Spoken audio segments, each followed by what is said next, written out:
Alors voilà, je fais cette vidéo car j'ai récemment acheté l'Osmo Pocket 3, l'objectif étant de pouvoir faire des vidéos de mes potes en moto sans avoir à tenir le téléphone dans la main. C'est plus pratique et ça fait des vidéos de meilleure qualité.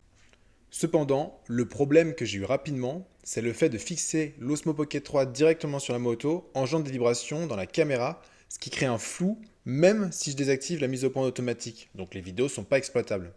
Alors, petite parenthèse, j'avais le même problème quand je mettais mon téléphone directement fixé sur la moto. Bref, je me suis renseigné sur internet sur comment faire des vidéos en supprimant cet effet de vibration, sachant que je savais que c'était possible parce que j'avais vu des gars sur Instagram faire des vidéos où ils posaient juste l'Osmo sur leur moto ou derrière un véhicule et ils avaient aucun problème de vibration sur leur rush.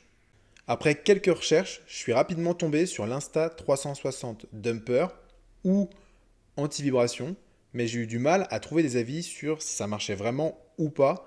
Alors, il y a des vidéos où ça marche, il y a des vidéos où ça marche pas. Dans les commentaires sur Amazon, généralement ça marche pas. Et sinon, il y a des Américains où ça marche super bien, sauf qu'en plus de ça, ils ont un bras oscillant et j'ai pas les moyens de m'acheter ça. Du coup, dans le doute, j'ai quand même acheté l'Insta360 Dumper. Je l'ai monté sur un moto et voilà une review de si ça marche ou pas. Ma moto, c'est une BMW GS 310. C'est un monocylindre qui vibre énormément et on ressent vraiment toutes les vibrations dans toute la moto.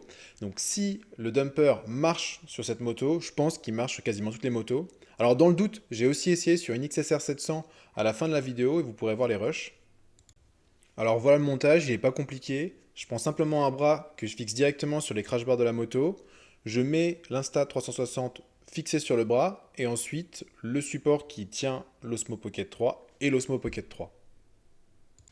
Alors lors du montage, il faut quand même faire vachement gaffe à ce que le centre de gravité de l'Osmo Pocket 3 soit bien au-dessus du dumper et que le dumper reste droit. Sinon, vous obtiendrez les mêmes résultats que s'il n'y en avait pas. Alors là, j'ai fait des tests, comme vous pouvez le voir, et j'ai les mêmes vibrations que quand il n'y a pas de dumper.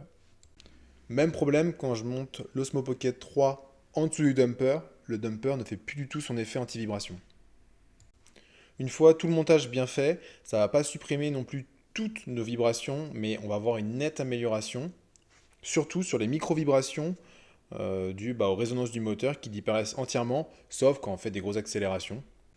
Alors comme je l'ai dit en début de vidéo, j'ai aussi fait des tests avec une XSR 700, le même montage avec l'Osmo Pocket bien monté.